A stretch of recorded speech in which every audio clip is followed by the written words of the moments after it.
Lake monsters. The first indication that there might be some bizarre, horrible creature inhabiting the waters of Michigan lakes and streams came just a few short years ago. An incident occurred at a beach in Mackinac City on a hot, sunny July afternoon, when many tourists and vacationers had flocked to the park to enjoy the water and fresh air. An 8-year-old girl was swimming in water about 5 feet deep. She was a good swimmer and had been having great fun with new friends she'd met earlier in the day. She was treading water, facing the shore, when something suddenly grabbed hold of her ankle and yanked her violently beneath the waves. She broke the surface of the water, screaming and crying. Her cries for help brought many people to assist. They pulled her to shore, and people stared in horror at the strange bite mark around her foot. It appeared as if a fish or creature of some sort had taken her entire foot within its mouth. The wound was quickly bandaged with a beach towel, and the girl was rushed to the hospital in nearby Sheboygan. Doctors initially suspected she had been attacked by some sort of fish, but no such fish was said to exist in the fresh waters of Michigan. Thankfully, the girl recovered from her injury, although it would be a long time before she would return to the water. Then, later that summer, at Burt Lake State Park near Indian River, another strange attack was reported. A man had been standing in waist-deep water, watching as his children frolicked in the waves nearby. Suddenly, he felt a terrible burning pain just above his right knee. Grabbing his children and rushing out of the water, the man was horrified to discover a large circular bite mark, the size of a softball, on his leg. Like the girl earlier that summer, the man was transported to the hospital in Sheboygan, where he received nearly 24 stitches to sew up the wound.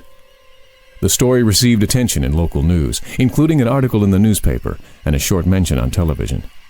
Still, doctors, police, and conservation officers were perplexed. The bites on both victims, both the girl and the man, appeared to have been made by the same sort of creature. However, the attacks had taken place in different watersheds nearly 30 miles apart from one another. Were the bites from a fish of some sort? Some sort of strange underwater snake? No one seemed to have the answer. Then, only 1 week later, tragedy struck in nearby Mullet Lake, which is connected to Burt Lake as well as Lake Huron through the Sheboygan and Indian rivers. A woman had been swimming alone beyond the buoys at the beach in Tompanabe, a small village just a few miles north of Indian River. The day was hot and humid, the sky overcast and gray, and many people had ventured to the village's quaint lakeside park to enjoy the water and escape the stifling heat. The woman, 28-year-old Brenda McNeil from Farmington Hills, was spending the day with relatives. She was an excellent swimmer, competing in numerous triathlons throughout the Midwest over the past 10 years. Witnesses say she swam out some distance into Mullet Lake, had turned around and was heading back toward the shore when she let out a terrible scream that echoed across the lake. This attracted the attention of those in the small park and beach. Dozens of people watched, horrified, as the woman was violently yanked beneath the surface. She never came up. Several people tried to swim out to her, not knowing what had happened, but they were unsuccessful in their rescue attempts. Several days later, divers from the sheriff's department finally found her body. This time, there were numerous deep puncture wounds in her legs, arms, and torso. Once again, the mysterious creature had struck, and this time, it had been deadly. Still, no one had any clue as to what this strange water creature might be. Some thought it to be a ravenous pike or muskellunge, a type of large game fish found in many waters throughout the United States and Canada. Fish experts, however, disagreed, saying that the bite marks bore no resemblance whatsoever to any type of fish on record. The death of Brenda McNeil was enough for local authorities to post warnings at area beaches. Those brave enough to enter the water were urged to be cautious and on guard, and report anything strange that they had encountered in the water. Weeks went by. No further attacks were reported or recorded. Gradually, more and more people returned to the beaches, to the lakes and rivers. The 3 attacks became distant memories. Summer ended, fall came, and winter settled in. Frozen lakes brought out ice fishermen who sought the various species of fish to be caught during the cold winter months. Ice fishing is considered a relatively safe sport, with only minor injuries brought upon by a careless fishhook or cleaning knife. This winter, however, would be much different. Jim Steele and Robert Bradbury were seasoned ice fishermen.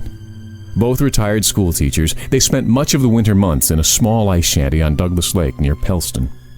They knew just the right spot, just the right bait to use, and they were considered two of the most successful fishermen on the lake. On January 14th, at approximately 8:30 in the morning, Jim felt a bite on his line. He later remarked that the fish felt a bit larger than the normal 12 to 16-inch fish they'd been catching most of the morning. He began reeling in his line.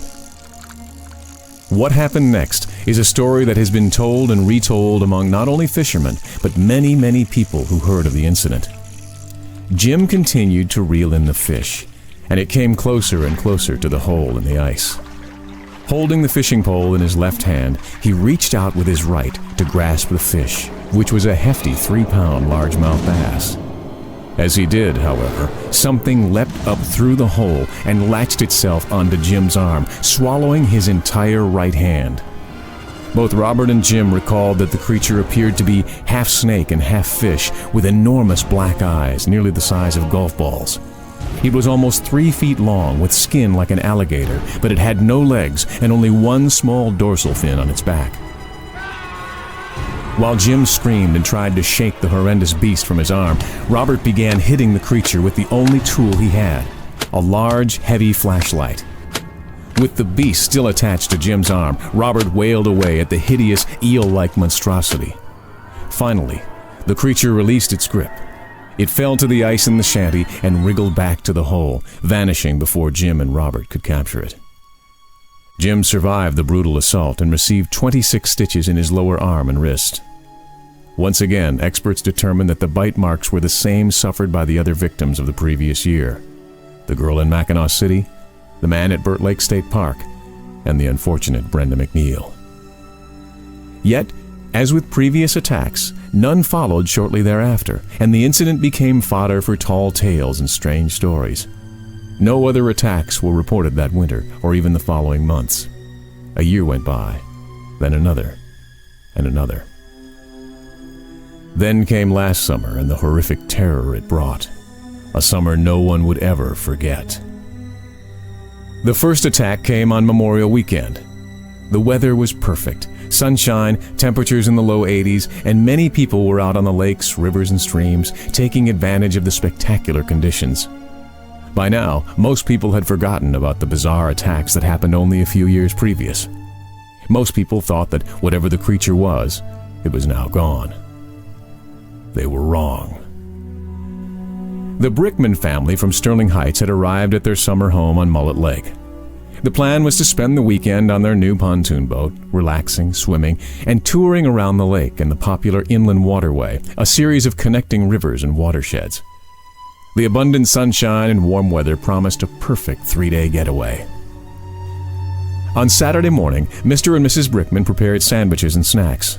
The 10-year-old twins, Jacob and Jaden, were given the task of cleaning the pontoon boat and watching over their 6-year-old sister, Jennifer. The sun rose above the trees, ducks paddled near the shore, and seagulls began winging beneath the blue sky in preparation for another day. By 9 that morning, the Brickman's pontoon boat pulled away from the dock. Mr. Brickman set a course across the lake at an easy pace, heading south toward the mouth of the Indian River, where they would follow it until it reached nearby Burt Lake. However, near the center of Mullet Lake, Mrs. Brickman noticed something strange.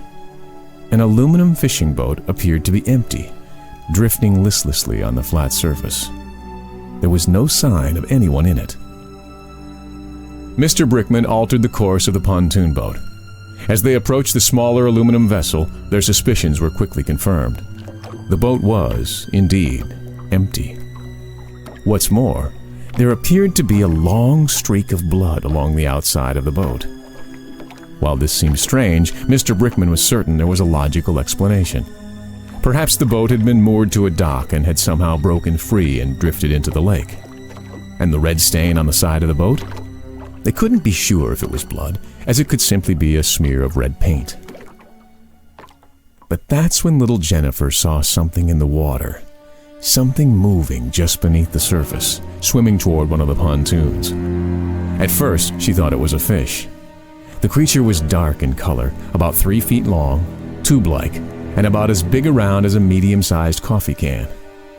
When she pointed and gasped, drawing the attention of her family, they were horrified to see the strange creature open its mouth and expose a series of unbelievably large triangular teeth. Later, Mr. Brickman would describe the creature as unworldly and prehistoric. But that was later.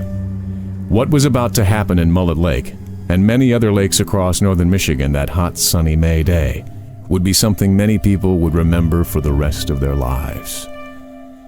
There were widespread reports of strange water creatures, some called them monsters, attacking swimmers and boaters. In nearly every lake and river, someone somewhere had been attacked and bitten. Several of these assaults had been so severe that the victims nearly died from loss of blood. All had required treatment that included numerous stitches. Some remained under observation in the hospital for days. Reports of these violent attacks came in from all across northern Michigan. Descriptions varied, but most people reported seeing long, half-snake, half-fish creatures with razor-sharp teeth and enormous, bulging black eyes. News reports buzzed for days. Fish experts were consulted, but without having an actual specimen to identify, the strange creatures, even to this day, remain a mystery. Occasionally, someone will report seeing one of these hideous lake monsters lurking just beneath the surface. Attacks on humans can and do occur, but the questions still remain. What are these strange creatures that lurk in the dark waters of lakes and streams in Michigan? Where did they come from? Who will be their next victim? No one knows for sure.